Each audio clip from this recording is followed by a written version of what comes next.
Assalamualaikum warahmatullahi wabarakatuh.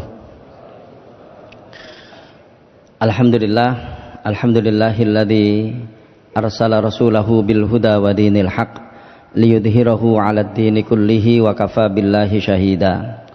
Asyhadu an la ilaha illallah wahdahu la syarikalah wa asyhadu anna Muhammadan 'abduhu wa rasuluhu la nabiyya ba'dah. Allahumma shalli wa sallim wa barik ala Muhammad wa ala alihi wa sahabatihi wa man sara ala nahjihi wa da'a bida'watihi ila yaumiddin.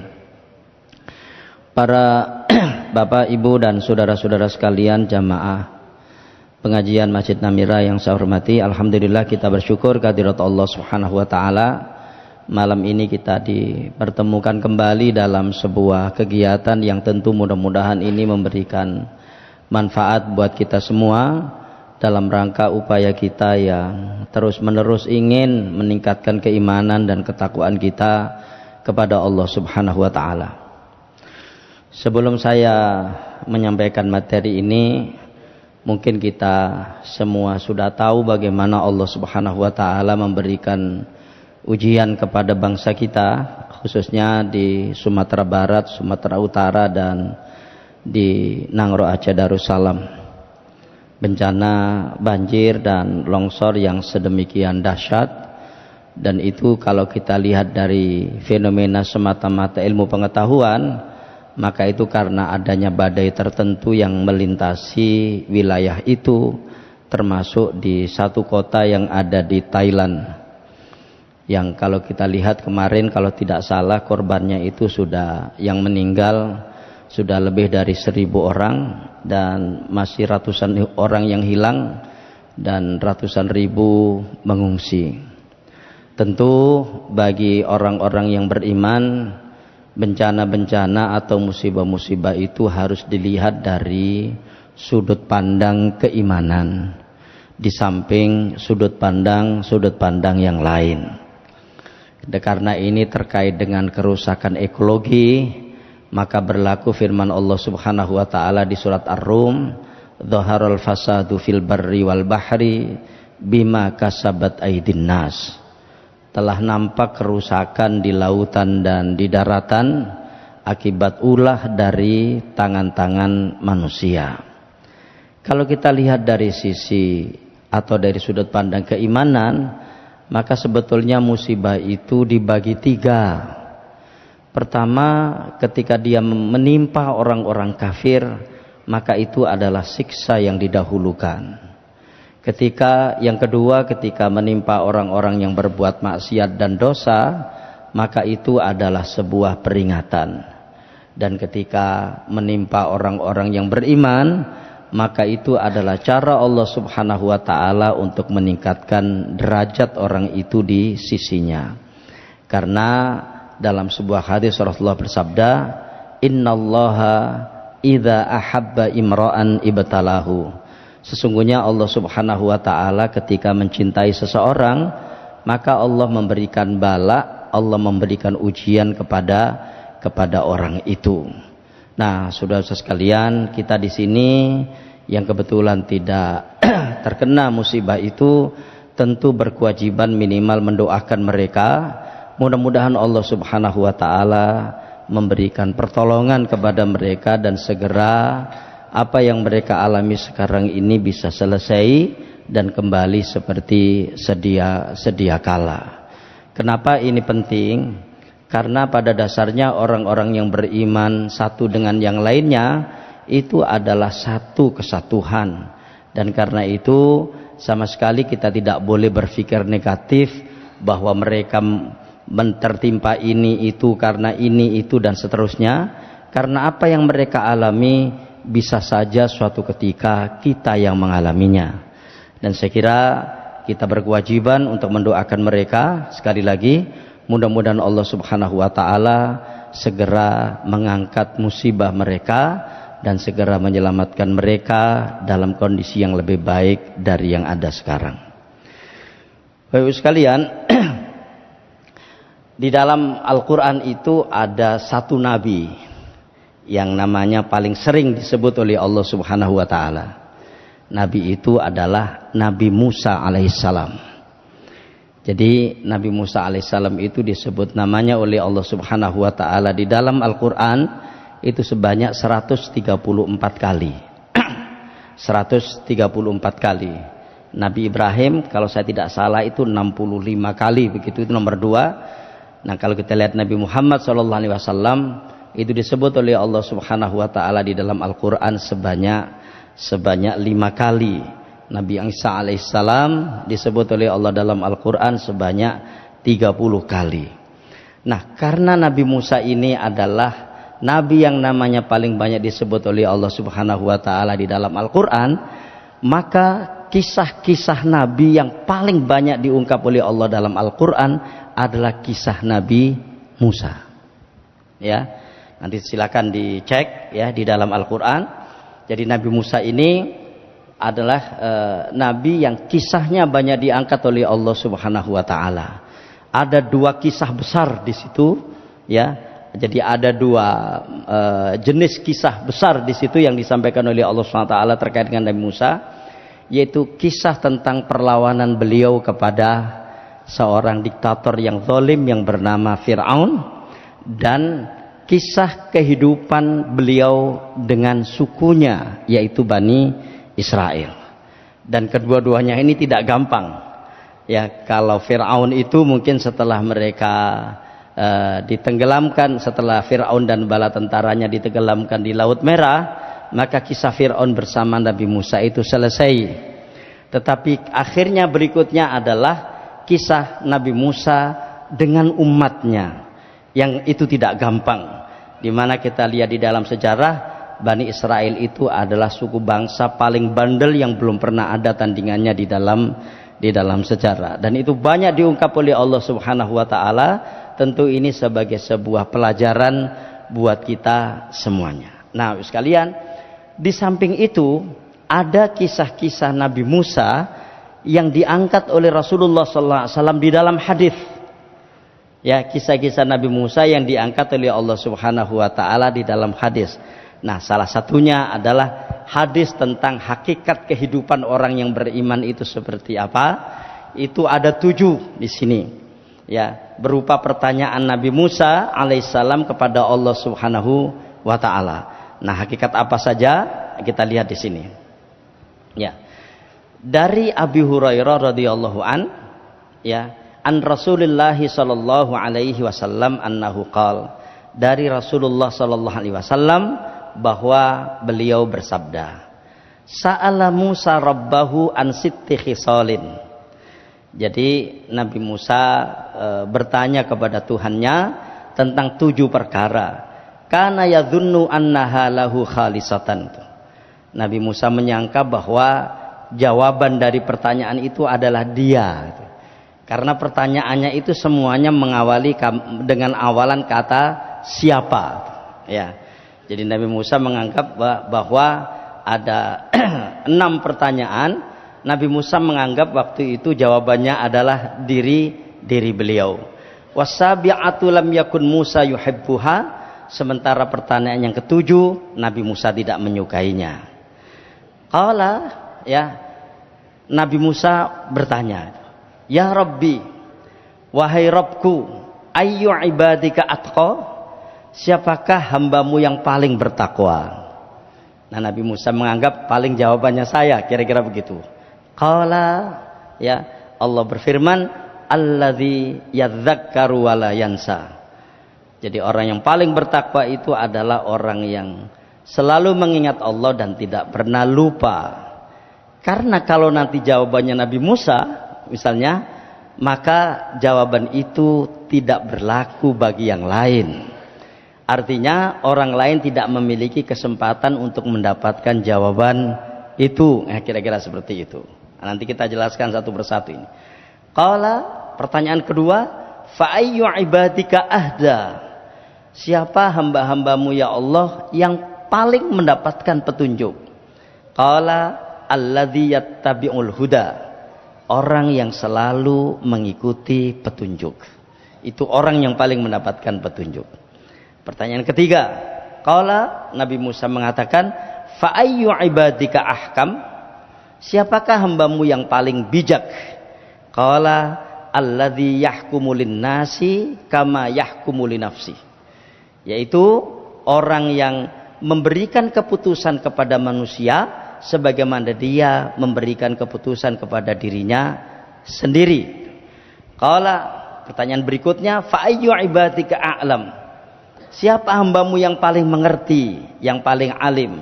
Qala alimun la yashba'u minal ilm yajma'u ilman nas ila ilmihi, yaitu orang pintar yang tidak pernah kenyang akan ilmu dan berusaha menggabungkan ilmu orang kepada ilmunya. Artinya dia berusaha bagaimana bisa mengakses ilmu-ilmu yang dimiliki oleh orang lain. Qala fa ayyu ibadika a'az, ya. Pertanyaan berikutnya, siapa hamba-hambamu yang paling perkasa? Qala, Allah berfirman, alladzi idza qadara ghafara, yaitu orang yang ketika dia mampu membalas tapi dia malah memaafkan. Itu orang yang paling perkasa. Kemudian pertanyaan yang keenam, fa ayyu ibadika aghna, siapa hambamu yang paling kaya? Ya, qala, Nabi Allah berfirman, alladzi yardha bima yu'ta, yaitu orang yang rela dengan apa yang diberikan kepadanya. Itu orang yang paling kaya. Qala fa ayyu ibadika afqar, siapakah orang yang paling fakir? Siapakah orang yang paling melarat? Qala, Allah berfirman, sahibun mangkusun, yaitu orang yang selalu merasa kurang. Ya. Nah, kita lihat satu persatu di sini Bapak Ibu sekalian. Ya, ini terjemahannya dari yang tadi, ya. Nah, sekarang pertama. Qala, ya, Nabi Musa bertanya, "Ya Rabbi, wahai Tuhanku, ayyu ibadika atqa?" Siapakah hamba-hambamu yang paling bertakwa? Qala alladzi yadzakkaru wa la yansa. Allah menjawab, ya, yang selalu mengingat dan tidak pernah lupa. Jadi kalau kita lihat di sini Bapak sekalian, ketakwaan itu diukur oleh kualitas dan kuantitas zikrullah sekaligus. Ya, jadi ketakwaan itu diukur oleh kuantitas dan kualitas zikrullah sekaligus. Kenapa?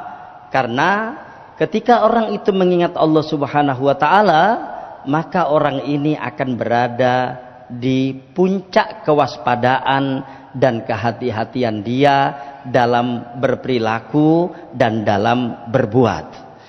Ya, makanya zikrullah itu akan punya fungsi atau akan punya efek positif untuk menjadikan orang itu hati-hati.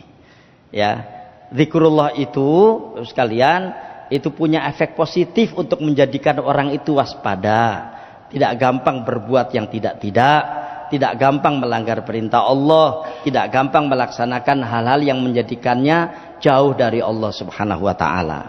Maka sebaliknya, orang-orang yang melupakan Allah Subhanahu wa taala, inilah orang-orang yang punya potensial untuk melanggar perintahnya dan kemudian melaksanakan larangan-larangannya. Ada satu ayat yang saya kira menarik dan tolong nanti bisa dicek di surat Al-Hasyr, ya, ayat yang ke-19.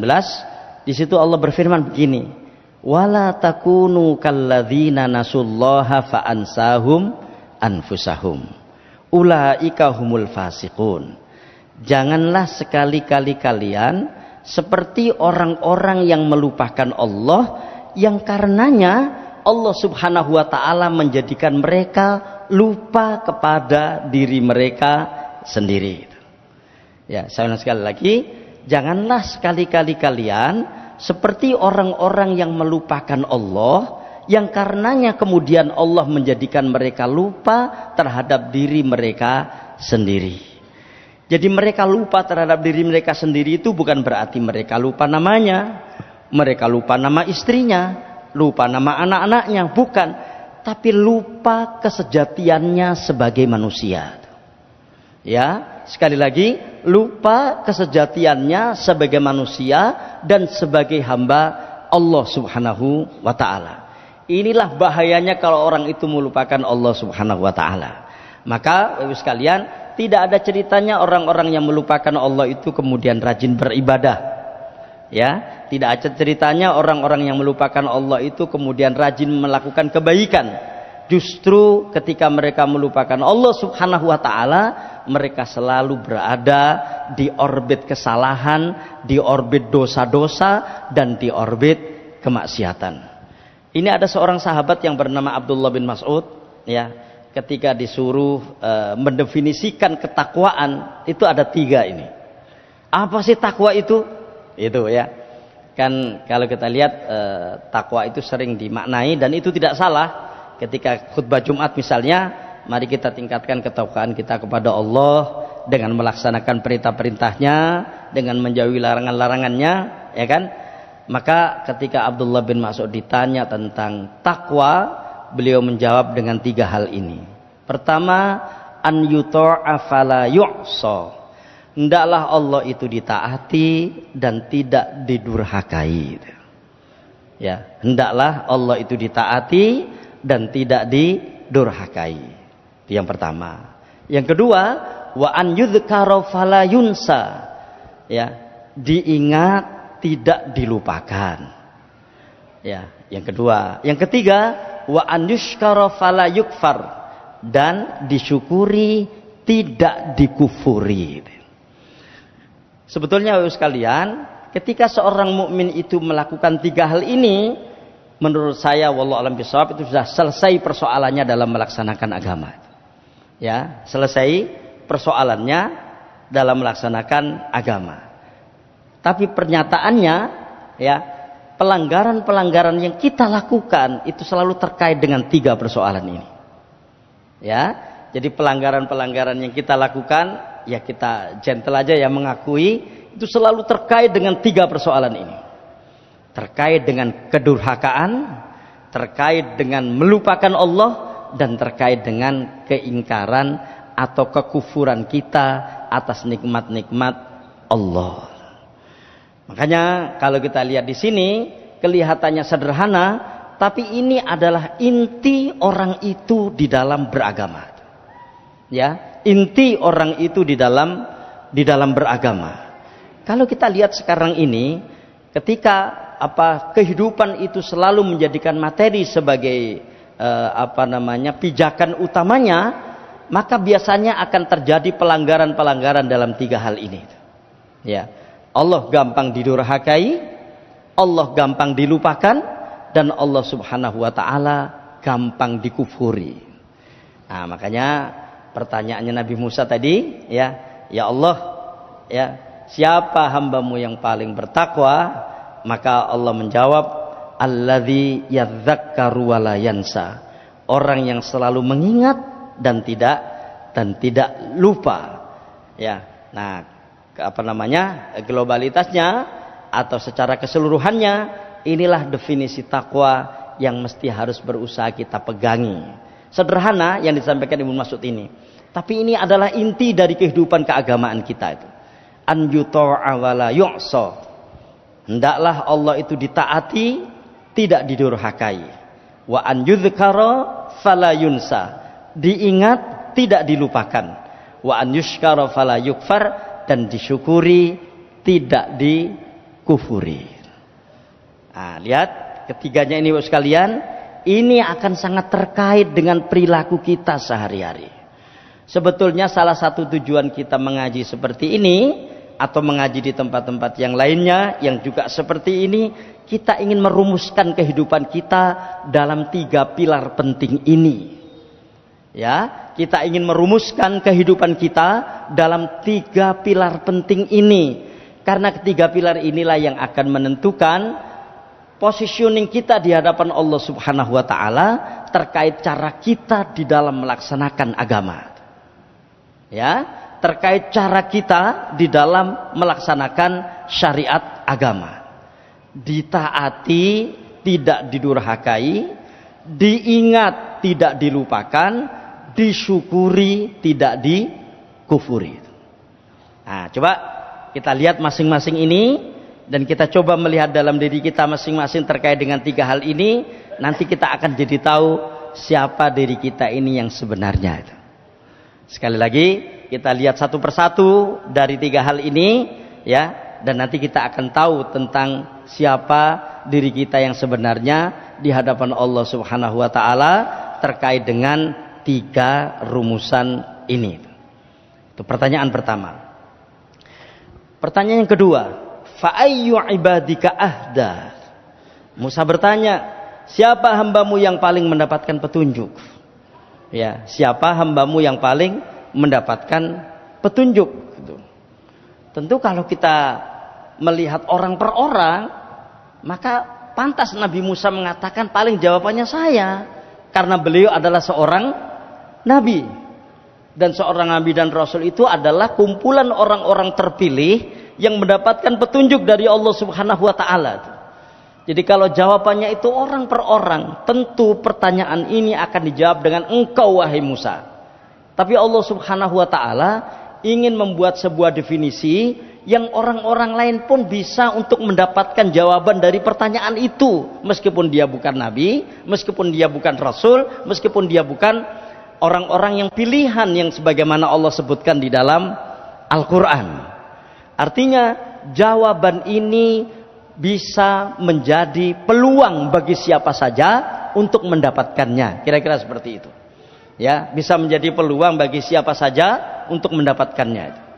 Makanya kita pernah sering mendengarkan ayat yang keberapa itu, ke-13 ya, dari surat Al-Hujurat. Sering ayat ini kita dengarkan, misalnya dalam acara ta'aruf, dalam acara syukuran gitu ya. Itu kan, ya ayyuhan nas inna khalaqnakum min dzakarin wa untha wa ja'alnakum syu'uban wa qabaila lita'arafu inna akramakum indallahi atqakum. Coba kita lihat ayat itu. Sesungguhnya yang paling bertakwa di antara kalian, ya, sesungguhnya yang paling mulia di antara kalian adalah orang yang paling bertakwa di antara kalian. Siapa orang yang bertakwa itu? Tidak ada yang tahu, hanya Allah Subhanahu wa taala yang tahu. Karena tidak ada yang tahu dan hanya Allah Subhanahu wa taala yang tahu, sehingga masing-masing orang punya peluang yang sama untuk mendapatkan predikat ketakwaan itu. Nah, kira-kira seperti itu. Sama seperti ayat ini. Fa ayyu ibadika ahda? Siapa hambamu yang paling mendapatkan petunjuk? Sekali lagi, kalau seandainya jawabannya itu orang per orang, maka jawabannya adalah para nabi, para rasul dan seterusnya. Dan kalau itu jawabannya, maka sudah terkunci. Yang lain tidak akan mendapatkan ruang untuk mendapatkan jawaban itu. Tapi Allah Subhanahu wa taala menjawab, ya alladzi yattabi'ul huda, yaitu yang mengikuti petunjuk. Bapak sekalian, yang mengikuti petunjuk ini tidak gampang. Ada orang tahu itu petunjuk tapi nggak diikuti. Ya, kalau kita lihat di sekitar Nabi itu, siapakah yang paling dekat dengan petunjuk? Adalah paman beliau, Shallallahu Alaihi Wasallam. Ya kan? Abu Jahal itu dekat dengan petunjuk, Abu Lahab itu dekat dengan petunjuk, ya kan? Tapi toh kendati demikian, mereka semua tidak mendapatkan petunjuk. Ya, mereka semua tidak mendapatkan petunjuk itu. Saya kemarin umrah itu bersama seseorang tuh, di samping saya itu. Saya ngobrol panjang di pesawat itu sampai ya berjam-jam lah kira-kira seperti itu, karena perjalanan cukup panjang. Saya menanyakan tentang diri beliau ini tuh. Jadi dia ini adalah seorang yang Katolik gitu ya awalnya, dan kemudian dia masuk Islam. Bapaknya itu temannya pendeta. Tapi kemudian dari 6 bersaudara itu dia yang mengawali masuk Islam. Dan perjuangannya luar biasa. Dia berdebat dengan bapaknya, ya. Habis-habisan gitu berdebat dengan bapaknya, sementara dia sendiri secara keilmuan tentang Islam juga masih sederhana. Tapi ada bab-bab tertentu yang dia bisa membantah keyakinan bapaknya, sampai akhirnya dia dapat hidayah dari Allah Subhanahu wa taala dan masuk Islam. Saya membayangkan kalau kita ini kan enak. Begitu lahir perocot, bapak kita muslim, ibu kita Muslim. Ya kan? Dan kemudian kita ikut Islamnya bapak kita dan ikut Islamnya ibu kita. Kita akui sajalah dulu itu. Ya kan? Karena bapak kita Muslim maka kita ikut Islam, karena ibu kita Muslim maka kita ikut Muslim. Dan alhamdulillah agama yang diikuti bapak dan ibu kita adalah agama yang benar, sehingga kemudian kita juga ikut benar. Coba bayangkan dengan yang dialog bersama saya itu. Keluarganya Kristen, Katolik bahkan, dan itu sulit gitu ya. Tapi Allah Subhanahu wa taala memberikan petunjuk kepadanya dengan cara yang berliku-liku sampai akhirnya dia memeluk Islam. Ya, sampai akhirnya dia memeluk Islam. Dan lihatlah kisah-kisah orang yang memeluk Islam itu. Hidayah itu begitu sangat mahal. Ya kan? Hidayah itu begitu sangat tinggi nilainya. Dia kejar sedemikian rupa. Ya, dulu ada seorang sahabat yang mengalami seperti ini, namanya Salman Al-Farisi itu. Ya, dia ini beragama Majusi. Ya, dia beragama Majusi dan kemudian di dalam kitabnya itu disebutkan di situ bahwa akan ada nabi akhir zaman yang bernama Muhammad. Dia tinggal di Persia, Iran sekarang. Kemudian dia melancong sampai ke Madinah. Dan waktu itu masih belum ada kendaraan sehebat sekarang, sehingga dia harus naik kuda atau naik onta ke Mekah, ke Madinah. Di situ dia mencari siapa orang yang mengaku menjadi nabi itu, dicocokkan dengan tanda-tanda yang dia baca di dalam kitab sucinya, sampai kemudian dia rela menjadi budak seorang yang kaya di situ supaya bisa ketemu dengan orang yang mengaku menjadi nabi itu. Dan sampai akhirnya ketika dia bertemu, dia cocokkan tanda-tandanya yang ada di dalam kitab sucinya, dan kemudian dia masuk Islam. Kita nggak semelarat itu dalam mencari kebenaran, ya kan? Kita nggak sesulit itu dalam mencari kebenaran. Hidayah itu ya datang begitu kita lahir ke bumi ini, karena bapak kita Muslim, ibu kita Muslim. Makanya di sini alladzi yattabi'ul hawa, yattabi'ul huda, yaitu orang-orang yang mengikuti petunjuk. Karena tidak semua orang ada petunjuk di sampingnya dan kemudian dia mau mengikuti petunjuk itu. Ya. Nabi Nuh, Kan'an itu dekat dengan bapaknya yang bernama Nabi Nuh. Tapi toh demikian dia tidak mendapatkan petunjuk yang dibawa oleh bapaknya. Ya. Istrinya Nabi Lut itu dekat dengan suaminya yang membawa petunjuk. Tapi toh demikian dia tidak mendapatkan petunjuk dari suaminya. Ya, kenapa? Karena memang itulah hidayah Allah Subhanahu wa taala. Bandingkan dengan Siti Asia, ya, suaminya itu seorang diktator, bahkan mengatakan dirinya Tuhan, tapi dia tidak mengikuti suaminya, tapi dia mengikuti petunjuk. Itu sebabnya Bapak sekalian, kenapa kita selalu bersyukur atas petunjuk ini? Karena di beberapa tempat dalam lintasan sejarah kita jumpai orang-orang yang begitu sulitnya mendapatkan petunjuk itu. Ya, sampai mereka harus mempertaruhkan harta dan nyawanya untuk bisa mendapatkan hidayah. Ya, kita di sini alhamdulillah dengan izin dan pertolongan Allah Subhanahu wa taala, petunjuk itu sudah cuma pak di depan kita. Bapak kita Muslim, ibu kita Muslim, dan kemudian kita menjadi Muslim. Dan dari situlah kemudian perlu menjaga petunjuk itu. Karena terbukti juga banyak yang bapaknya Muslim, ibunya Muslim, tapi di tengah perjalanan ternyata dia keluar dari petunjuk yang sudah tersedia di depan matanya. Ya, makanya kalau kita sedang agak malas sholat, ingat itu. Waktunya puasa kok kita malas puasa, kita harus ingat itu. Kita ini berada di dalam lingkup petunjuk. Karena itu jangan sekali-kali kita ingin bergeser dari petunjuk itu. Karena begitu bergeser dari petunjuk itu, ini yang akan terjadi. Ya, jadi kalau kita lihat dulu, ya Bapak sekalian, memang inilah cara Allah Subhanahu wa taala untuk menjadikan alam raya ini berkembang. Itu diawali dengan kemaksiatan dua orang, yaitu Nabi Adam dan Hawa. Meskipun kemudian keduanya bertobat kepada Allah Subhanahu wa taala, dan doa taubatnya itu begitu sangat legendaris dalam kehidupan kita. Rabbana dzalamna anfusana wa illam taghfir lana wa tarhamna lanakunanna minal khasirin. Ya kan? Nah, kemudian Allah berfirman di sini, ihbita minha jami'an. Turunlah kalian berdua dari surga bersama-sama. Jadi turunlah kalian berdua dari surga bersama-sama. Dan ketika turun ke bumi itu, Nabi Adam turun di India, kemudian Siti Hawa turun di Jeddah. Karena itu Jeddah itu maknanya adalah nenek. Karena disitulah tempat turunnya Hawa. Dan kemudian keduanya ini bertemu di dalam sebuah bukit, yang kemudian bukit ini dinamakan Jabal Rahmah. Kalau kita ada yang umroh atau haji, melihat bukit itu, Jabal Rahmah, yang sekarang banyak dipakai orang macam-macam itu. Ya, ini mungkin wallahu alam bisawab juga kisah ini benar tidaknya, tapi itulah yang ada di dalam sejarah. Tapi kita lihat seterusnya ayat ini. Ba'dukum li ba'din adu.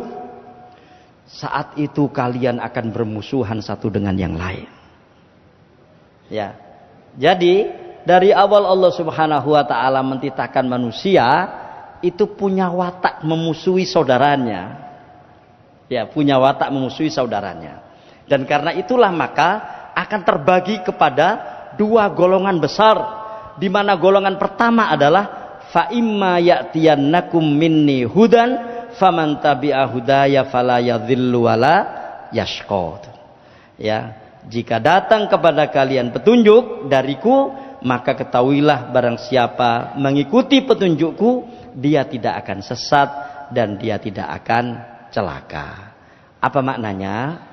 Maknanya semaksiat apapun orang, sesalah apapun orang, ketika dia berada di dalam lingkaran hidayah dan petunjuk Allah Subhanahu wa taala, maka dia akan bisa kembali ke jalan yang benar. Itu maknanya. Ya, sesalah apapun orang, sekali lagi, semaksiat apapun orang, kalau dia berada di dalam lingkaran petunjuk, maka dia akan bisa kembali ke jalan yang benar. Itu sebabnya ayat ini diawali, turunlah kalian berdua dari surga bersama-sama, sebagian kalian menjadi musuh bagi sebagian yang lain. Dan karena itu sekalian, sepanjang sejarah umat manusia, di semua dekade yang dialami oleh umat manusia, pasti di sana ada yang namanya permusuhan. Kelihatannya itulah cara Allah Subhanahu wa taala untuk menyeleksi siapa hamba-hambanya yang beriman. Bahkan kalau kita lihat sekalian, kemaksiatan pertama yang dilakukan oleh umat manusia itu adalah membunuh. Ya kan? Kemaksiatan pertama yang dilakukan oleh manusia, atau dosa besar pertama yang dilakukan oleh manusia, itu adalah membunuh. Yaitu dalam peristiwa bagaimana Habil dibunuh oleh Qabil karena dia tidak terima atas pembagian istri yang dilakukan oleh Nabi Adam, di mana istri yang dipertemukan dengan Habil itu diinginkan oleh Qabil. Ya. Dan begitulah seterusnya. Mungkin kita bisa baca itu di dalam surat Al-Maidah. Jadi sekalian, kemaksiatan pertama yang terjadi pada umat manusia, permusuhan, sampai kemudian membunuh sesama saudara. Ya memang adanya waktu itu cuma itu kan. Jadi Nabi Ibrahim alaihissalam bersama Siti Hawa itu kemudian Siti Hawa itu melahirkan 4 orang, 2 laki-laki, 2 perempuan, ya kan? Dan kemudian 2 laki-laki dan 2 perempuan dijodohkan satu dengan yang lain. Nah, ternyata perjodohan itu, atau perempuan yang dijodohkan dengan Qabil itu, dia tidak terima. Dia menginginkan perempuan yang dijodohkan dengan Habil. Dan kemudian terjadilah permusuhan itu. Habil tidak melawan, ya kan? Dan Qabil malah membunuh adiknya sendiri. Itu. Nah, itu sebabnya maka ayat berikutnya adalah famanittaba'a hudaya fala yadhillu wala yashqa. Jadi artinya Bapak sekalian, kata-kata siapa orang yang paling mendapatkan petunjuk adalah orang yang mengikuti petunjuk. Itu maksudnya sesalah apapun dia, semaksiat apapun dia cepat-cepat ingat kepada hidayah dan kemudian dia kembali ke jalan yang benar. Di sini sekalian, Orang yang bertakwa itu adalah orang-orang yang tidak pernah nyaman dengan kemaksiatan. Nah, mari kita lihat diri kita masing-masing. Ya, sekali lagi, orang yang bertakwa itu orang yang tidak pernah nyaman dengan kemaksiatan. Orang yang tidak pernah merasa tenang dengan kemaksiatan. Karena pada dasarnya kemaksiatan itu menggelisahkan. Ya, kemaksiatan itu menggelisahkan. Kemaksiatan itu menyedihkan, kemaksiatan itu membingungkan. Ya. Tapi cobalah kita lihat bagaimana kemaksiatan-kemaksiatan itu terjadi, ya, yang seolah-olah orang tidak merasa sedih dengan kemaksiatan yang dia lakukan. Ya, hari ini kemarin ya, ada berita yang cukup tidak mengenakkan untuk telinga untuk mendengar ya. Di KPK itu hat-trick menangkap 3 instansi dalam sehari. Jadi dalam sehari itu ada tiga OTT itu. Ya, operasi tangkap tangan dalam sehari itu 3 kali gitu. Disebut di situ KPK melakukan hat-trick hari ini itu. Jadi kayak Ronaldo memasukkan gol aja gitu ya. Jadi masukkan gawang 3 gol gitu. Ini KPK hat-trick sampai 3 kali gitu. Dan seterusnya. Dan kalau kita lihat bencana-bencana yang terjadi sekarang ini sekalian, harus kita akui bahwa itu ada unsur kesalahannya di kita. Ya, ada unsur kesalahannya di kita. Inilah akibatnya orang-orang yang merasa nyaman dengan dosa, merasa nyaman dengan kemaksiatan. Dan kalau kita lihat di dalam Al-Qur'an, orang-orang yang nyaman dengan kemaksiatan itu orang-orang munafik. Wa idza qila lahum la tufsidu fil ardi qalu innama nahnu muslihun.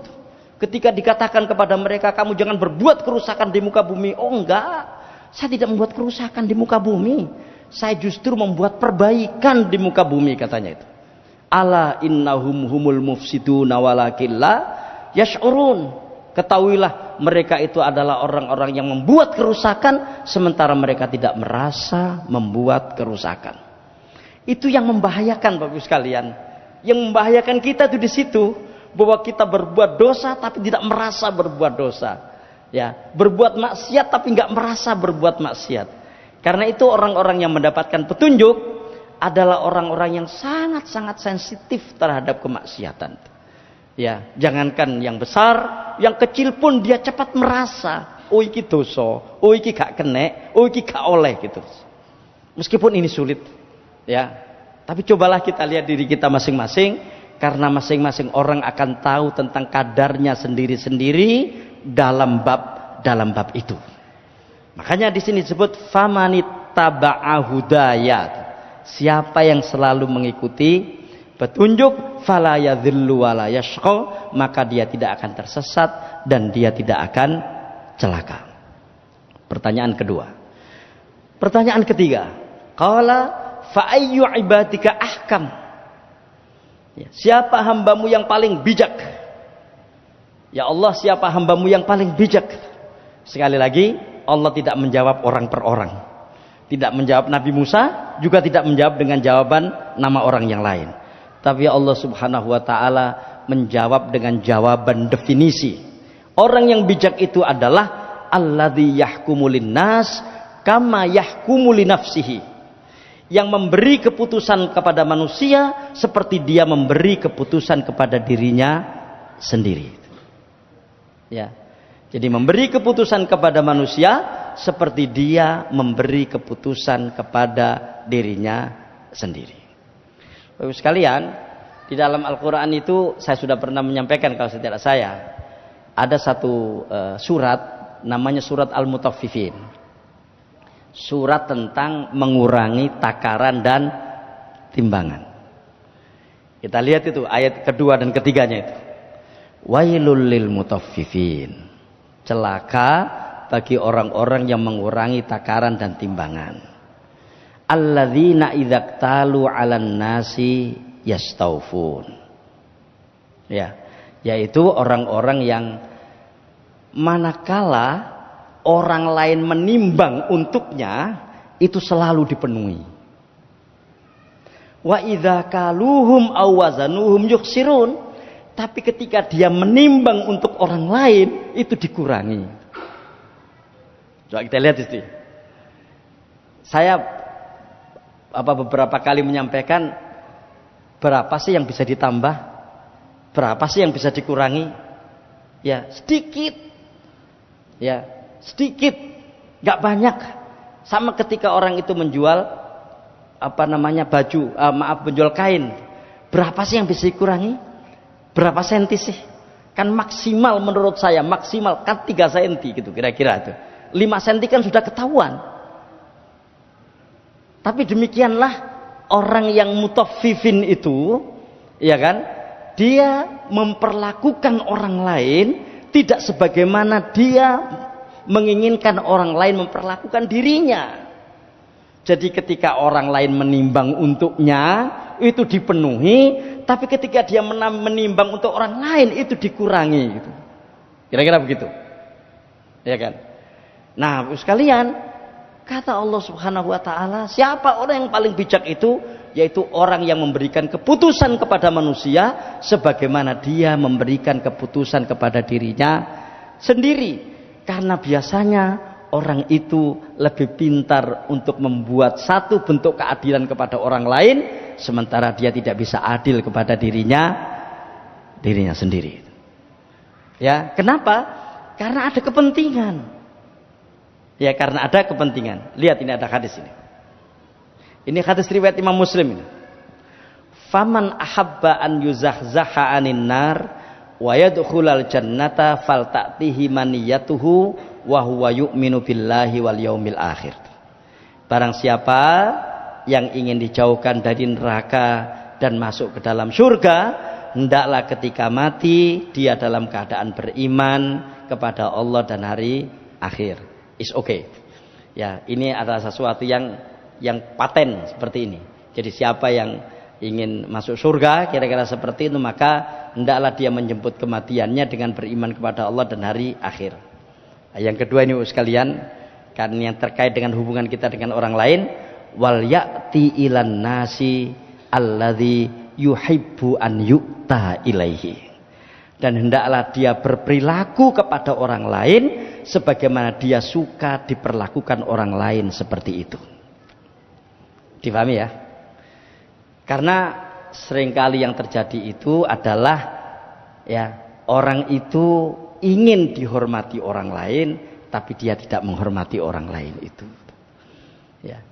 Dia menginginkan orang lain menghargainya, tapi dia tidak menghargai orang lain. Ya. Ini saya gambarkan seperti kita di rumah. Mudah-mudahan tidak ya. Naudzubillah itu ya. Seperti kita di rumah terkait dengan tata akhlakul karimah. Ya, kita ingin anak-anak kita berakhlakul karimah kepada kita sebagai orang tua, karena kita enggak, padahal pada saat yang sama kita enggak berakhlakul karimah kepada anak-anak kita. Seolah-olah kewajiban berakhlakul karimah itu hanya untuk anak-anak kepada orang tuanya, padahal akhlakul karimah itu timbal balik. Anak-anak kepada orang tuanya, orang tua kepada anak-anaknya. Gitu kan? Tapi kan kenyataannya yang terjadi nggak demikian. Banyak orang tua, mungkin termasuk kita, menuntut anak kita berakhlakul karimah kepada kita, tapi kita sendiri sebagai orang tua tidak berakhlakul karimah kepada mereka. Mari kita lihat diri kita sendiri-sendiri dalam bab ini, karena kita yang paling tahu tentang diri kita itu. Ya, sekali lagi, banyak orang-orang tua itu yang menuntut anak-anaknya berakhlakul karimah kepada mereka, sementara mereka sebagai orang tua tidak pernah bisa berakhlakul karimah kepada anak-anaknya. Seolah-olah akhlakul karimah itu hanya kewajiban anak kepada orang tuanya, padahal akhlakul karimah juga kewajiban orang tua kepada anak-anaknya. Nah ini, wal ya'ti ilan nasil ladzi yuhibbu an yu'ta ilaihi. Dan hendaklah dia berperilaku kepada orang lain sebagaimana dia suka diperlakukan orang lain seperti itu. Wabil khusus Bapak sekalian, di sini adalah di kalangan para pemimpin. Dan kita semua adalah pemimpin. Betapa banyak kita jumpai pemimpin-pemimpin itu yang menginginkan rakyat taat kepadanya, sementara dia tidak punya sikap yang baik kepada rakyatnya. Naudzubillah. Tentu kita tidak menginginkan demikian. Orang kita tuntut untuk mentaati perintah kita karena kita pemimpin, tapi pada saat yang sama kita tidak menyediakan ruang yang cukup buat mereka untuk bisa mengaktualisasikan ketaatan itu dengan kelegaan dan kelapangan dada. Ya, sehingga naudzubillah begitu pemimpin itu diktator, maka ketaatannya itu ketaatan terpaksa. Itu ya, yang ketiga. Yang keempat, qala fa ayyu ibadika a'lam. Musa bertanya, siapa hambamu yang paling alim, yang paling pintar? Terus kalian terkait dengan hadis ini, ya, itu nanti mungkin ada yang sempat membaca di rumah, coba dibuka tafsir surat Al-Kahfi tentang kisah Nabi Musa bertemu dengan Nabi Khidir. Ya, itu kan karena Nabi Musa merasa, udahlah kayaknya kita ini udah paling pintar, kira-kira seperti itu, dan kemudian Allah Subhanahu wa taala memunculkan orang bernama Nabi Khidir, dan di situ terjadi Nabi Musa berguru kepada Nabi Khidir, dan ternyata betapa Nabi Musa kalah kecerdasan, kira-kira seperti itu. Nah, termasuk di sini ini, fa ayyu ibadika a'lam. Siapa hambamu yang paling pintar, yang paling alim? Qala alimun la yashba'u minal ilmi yajma'u ilman nasi ila ilmihi. Orang yang tidak pernah kenyang akan ilmu, yang menyatukan ilmu manusia ke dalam ilmunya. Ya, paham yang dimaksud ya? Artinya di sini adalah orang yang pintar itu adalah orang yang tidak pernah merasa pintar, kira-kira begitu. Ya. Orang cerdas itu adalah orang yang tidak pernah merasa cerdas. Orang yang pintar itu adalah orang yang tidak pernah merasa pintar. Karena dia tidak pernah merasa pintar, dia akan selalu berusaha untuk menambah ilmu-ilmu yang dia miliki. Karena begitu orang merasa pintar, orang itu akan berhenti belajar. Itu persoalannya. Begitu orang itu merasa pintar, maka dia akan berhenti menuntut ilmu. Sementara menuntut ilmu itu adalah kewajiban yang long time, kewajiban yang panjang, minal mahdi ilal lahdi, gitu katanya. Ya, dari ayunan sampai dengan liang lahat. Makanya kalau ada orang sudah merasa pintar, maka dia akan berhenti mencari ilmu.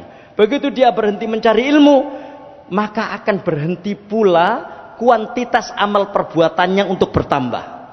Kenapa? Karena amal-amal perbuatan yang dilakukan oleh manusia itu akan bergantung kepada jumlah ilmu yang dia miliki. Itu ya. Makanya orang yang tidak kenyang akan ilmu terus-menerus ingin menambah ilmunya, pada saat yang sama orang ini akan terus-menerus ingin menambah amal perbuatan baiknya. Ya. Nah, di sini ada satu hadis riwayat Imam Tirmidzi, Rasulullah bersabda, lan yashba'a mu'minun min khairin hatta yakuna muntahahul jannah. Seorang mukmin itu tidak akan pernah merasa kenyang dari kebaikan sampai pada puncaknya adalah surga. Nah, sekalian, karena memang di dalam Islam itu pintu masuk orang beramal itu dari ilmu, maka kuantitas amal, jumlah amal perbuatan itu akan sangat ditentukan oleh jumlah ilmu yang dia miliki. Kalau orang itu tidak punya ilmu tentang sholat tahajud, dia nggak akan mungkin bisa melaksanakan sholat tahajud dengan benar. Kalau orang itu tidak punya ilmu tentang zakat, maka dia tidak akan melaksanakan zakat itu dengan benar. Ada persoalan adalah bahwa terjadinya pembusukan ilmu. Kapan pembusukan ilmu itu terjadi? Ketika dia memiliki ilmu tentang sesuatu, dia sesungguhnya mampu melaksanakannya, tapi dia tidak mengerjakannya. Orang tahu ilmunya zakat, ya kan? Dan dia tahu benar zakat itu wajib, tapi dia tidak melaksanakan zakat. Ada pembusukan ilmu di dalam dirinya. Orang tahu tentang kewajiban puasa, faham bagaimana tata cara berpuasa, tapi dia tidak melaksanakan puasa. Ada pembusukan ilmu di dalam dirinya. Makanya di sini siapa orang yang pintar itu? Ya mungkin wallahu a'lam bishawab, jawaban kesimpulan saya adalah orang pintar adalah orang yang tidak pernah merasa pintar. Kenapa? Karena dia akan selalu menambah dan menambah sampai akhirnya kemudian jumlah ilmunya akan berbanding lurus dengan banyaknya jumlah amal perbuatan baiknya. Nah, sekalian, ini akan berbanding lurus dengan amal perbuatan yang kita lakukan ketika beribadah. Ya, ada yang menarik gitu ya. Apa ciri orang itu ibadahnya diterima? Kayak kita sholat tadi misalnya, habis sholat isya tadi misalnya, ada jaminan sholat kita itu diterima? Nggak ada. Justru kalau ada orang bilang, kayaknya sholat saya tadi diterima, itu kira-kira orang itu sholatnya tidak diterima. Para ulama mengatakan, ciri orang yang ibadahnya diterima, itu adalah orang yang khawatir ibadahnya tidak diterima. Saya ulang sekali lagi, ya. Ciri orang yang ibadahnya diterima oleh Allah SWT, itu adalah orang yang khawatir ibadahnya tidak diterima. Ketika dia khawatir ibadahnya tidak diterima, dia akan berusaha sekuat tenaga untuk terus-menerus memperbaiki ibadahnya. Kan kira-kira seperti itu. Ya, terus-menerus akan berusaha memperbaiki ibadahnya. Kenapa? Karena sisi-sisi tertentu yang membuat orang ibadahnya itu tidak diterima, itu gampang. Gampang sekali. Ketika orang itu sholat misalnya, ya, isya, mungkin paling lama 10 menit lah ya. Kalau yang membaca imamnya itu panjang. Dalam waktu 10 menit itu misalnya, benarkah detik kita selalu ingat Allah Subhanahu wa taala? Ataukah ada detik-detik tertentu yang kita melupakan Allah, yang kita melupakan sholat, mengingat yang lain? Sangat gampang. Sisi-sisi tertentu yang membuat orang itu sholatnya tidak diterima, gampang, ya kan? Sehingga akan sangat sulit orang itu untuk bisa memastikan sholatnya itu diterima, ya kan? Makanya kalau ada orang mengatakan, sholat saya itu pasti diterima, saya khawatir itu tandanya sholatnya tidak diterima. Kita lihatlah diri kita masing-masing itu. Saya terus terang ingin agak serius dalam bab ini, karena ini adalah hari-hari kita. Sholat kita, zakat kita, puasa kita, dan seterusnya, ya, itu akan menjadi ukuran apakah kita itu diterima atau tidak adalah ketika kita khawatir tidak diterima. Nah, termasuk di sini. Makanya orang berilmu itu, orang pintar itu adalah orang yang tidak pernah merasa pintar. Karena dia tidak pernah merasa pintar, dia akan terus berusaha untuk menambah ilmunya dan mengakses ilmu-ilmu yang dimiliki orang lain, manakala ilmu-ilmu itu penting bagi dirinya. Ya. Yang kelima, fa ayyu ibadika a'az. Ya. Musa bertanya, siapa hambamu yang paling perkasa, yang paling kuat? Qala, Allah berfirman, alladzi idza qadara ghafara, yaitu yang ketika orang itu mampu membalas tapi memilih untuk memaafkan. Ini tidak gampang, ya. Jadi siapa hambamu yang paling perkasa? Allah berfirman, alladzi idza qadara ghafara, yaitu orang yang ketika dia mampu membalas tapi dia memilih untuk memaafkan. Ya. Jadi dia kuat, perkasa, dia bisa menghantam, tapi itu tidak dilakukan. Dia memilih untuk memaafkan. Ini tidak gampang. Makanya ada hadis yang berbunyi begini, saya coba cek hadis ini sahih, ya. Meskipun kalau lihat perawinya ini mungkin nggak begitu terkenal ya. U'fu amman dzalamaka. Ini kan nggak gampang kan? Maafkanlah orang yang menzalimi dirimu. Ini kan istilahnya membalas kejelekan dengan kebaikan gitu kan. Jadi maafkanlah orang yang menzalimi dirimu. Wasil man qata'aka, sambunglah orang yang memutuskanmu. Wa ahsin ila man asa ilaika, berbuat baiklah kepada orang yang berbuat jelek kepadamu. Wa qulil haqqa walau ala nafsik, dan katakan yang hak meskipun kepada dirimu sendiri. Sekalian, ya, 4 hal ini tidak gampang. Apalagi kalau kita punya kekuatan gitu ya. Memaafkan orang yang mendolimi kita saat kita mampu membalas kedolimannya, kemudian kita tidak membalas kedolimannya tapi memaafkan dia, itu bukan perkara mudah. Seringkali orang itu tidak bisa membalas kedoliman orang lain karena dia tidak berdaya. Ya kan? kono luwe kuat, kono luwe kuwasa, kono luwe duwe, kono luwe ngene, luwe ngene. Ya pantes lah aku meneng ae gitu. Tapi ini tidak. Dia kuat, dia perkasa, dia bisa membalas, tapi dia tidak membalas. Dia lebih memilih memaafkan. Tidak gampang itu.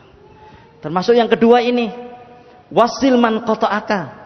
Sambunglah orang yang memutuskan hubungan denganmu. Wabil khusus dalam bab kekeluargaan ini. Ya, mengawali menyambung silaturahim itu tidak gampang. Apalagi bukan kita yang mengawalinya. Kono sing ngaiti kok. Ya kan? Situ yang memulai kok. Ya situlah yang minta maaf duluan. Jangan saya lah gitu. Gak gampang. Kenapa? Karena untuk itu kita harus mengorbankan ego kita, itu masalahnya. Dan mengorbankan ego itu sesuatu yang mulia tapi sulit dilaksanakan. Ya, mengorbankan ego itu sangat mulia tapi sulit dilaksanakan. Apalagi kemudian di satu sisi orang itu punya sesuatu yang orang lain tidak memilikinya. Maka menyambung orang yang memutuskan hubungan dengan dia itu bukan perkara mudah. Termasuk yang ketiga ini, wa ahsin ilaman asaa ilaika. Berbuat baiklah kepada orang yang berbuat jelek kepadamu. Ini juga tidak gampang. Ya. Makanya itu tadi, siapa manusia yang paling perkasa? Kata Allah, orang yang mampu membalas tapi dia memilih memaafkan. Ya. Baik. Yang keenam, ya, fa ayyu ibadika aghna, siapakah hambamu yang paling kaya? Jadi siapakah hambamu yang paling kaya? Qala, Allah berfirman, alladzi yardha bima yu'ta. Orang yang paling kaya itu adalah orang yang ridho dengan apa yang menjadi bagiannya, atau orang yang ridho terhadap apa yang diberikan kepadanya. Ini juga tidak gampang, karena manusia itu selalu menginginkan apa yang diinginkannya. Ya, jadi dia bekerja misalnya dia kepingin 10, itu inginnya ya dapat 10 atau lebih, gitu kan? Itu baru dia rela kan, gitu kan? Begitu dia menginginkan 10, kok ternyata Allah Subhanahu wa taala memberinya 5, maka rela dengan yang 5 ini tidak mudah. Kono dikei sakmono kae kok aku mek sakmene. Sederhana ini sejujurnya persoalannya. Tapi inilah cara kita untuk mengasah jiwa kita ini sejauh mana kelapangannya di hadapan Allah Subhanahu wa taala itu. Alladzi yardha bima yu'ta. Ya, rela terhadap bagian yang diberikan Allah kepadanya. Kalau bagian itu sebagaimana yang dia inginkan, rela itu gampang. Tapi seringkali ketika bagian itu tidak sebagaimana yang kita inginkan, rela itu bukan perkara mudah. Menata hati untuk rela, menata hati untuk ridho, itu tidak gampang. Ya, ini ada hadis riwayat Imam Tirmidzi gitu. Agak panjang hadisnya ini, tapi saya ambil yang terkait dengan yang tadi itu. Ittaqil maharima takun a'badan nas. Jagalah dirimu dari hal-hal yang haram, ya. Takun a'badan nas. Niscaya engkau akan menjadi manusia yang baik, paling baik penghambaannya kepada Allah Subhanahu wa taala. Wardho bima qasamallahu laka takun agnan nas. Ridholah terhadap, ya, apa yang Allah bagikan kepadamu, niscaya kamu akan menjadi manusia yang paling kaya. Apa logikanya? Sekalian, kalau dalam bahasa Arab, kaya itu maksudnya cukup. Dan cukup itu, sekalian itu ada dua. Cukup kuantitatif dan cukup kualitatif. Cukup kuantitatif gampang hitungnya. Ya, ingin 10 dapat 10 atau lebih itu cukup. Tapi cukup kualitatif itu merasa cukup. Ada ayat yang sering kita baca ayat ini dalam syukuran kan. La in syakartum la azidannakum wa la in kafartum inna adzabi lasyadid. Jika kalian bersyukur, maka Allah Subhanahu wa taala akan menambah nikmatnya kepada kalian. menambah nikmat di sini sekalian itu tidak selalu bermakna kuantitatif. Enggak. Justru yang lebih baik, yang lebih besar nilainya itu adalah bertambahnya nikmat secara kualitatif. Apa itu? Perasaan cukup. Ya, bertambahnya rasa cukup. Dan bertambahnya rasa cukup itu tidak gampang. Tapi orang yang paling lega itu adalah manakala orang itu merasa cukup. Dan untuk itu nggak terkait dengan persoalan kuantitatif, nggak terkait dengan angka. Betapa banyak orang-orang yang angka dari kenikmatannya itu besar, tapi dia tidak merasa cukup. Dan karena dia tidak merasa cukup, dia selalu merasa kurang. Dan karena dia merasa kurang, dia selalu tidak rela dengan apa yang menjadi bagian Allah ya kepadanya. Nah di sini makanya wardho bima qasamallahu laka takun aghnan nas. Ridholah terhadap apa yang menjadi bagian yang dibagikan Allah kepadamu, niscaya kamu akan menjadi orang yang paling kaya. Jadi rasa cukup inilah yang memang tidak gampang, karena rasa cukup ini terkait dengan persoalan kejiwaan dan hati. Ya, rasa cukup ini terkait dengan persoalan kejiwaan dan hati. Sementara perasaan tidak cukup itu selalu terkait dengan hawa nafsu kita. Ya. Yang ketujuh, fa'ayyu ibadika afqor. Ah, ini nyambung dengan yang keenam tadi. Siapa hambamu yang paling fakir? Ya, siapa hambamu yang paling melarat? Yaitu orang yang selalu merasa kurang, meskipun di mata orang lain orang ini telah cukup.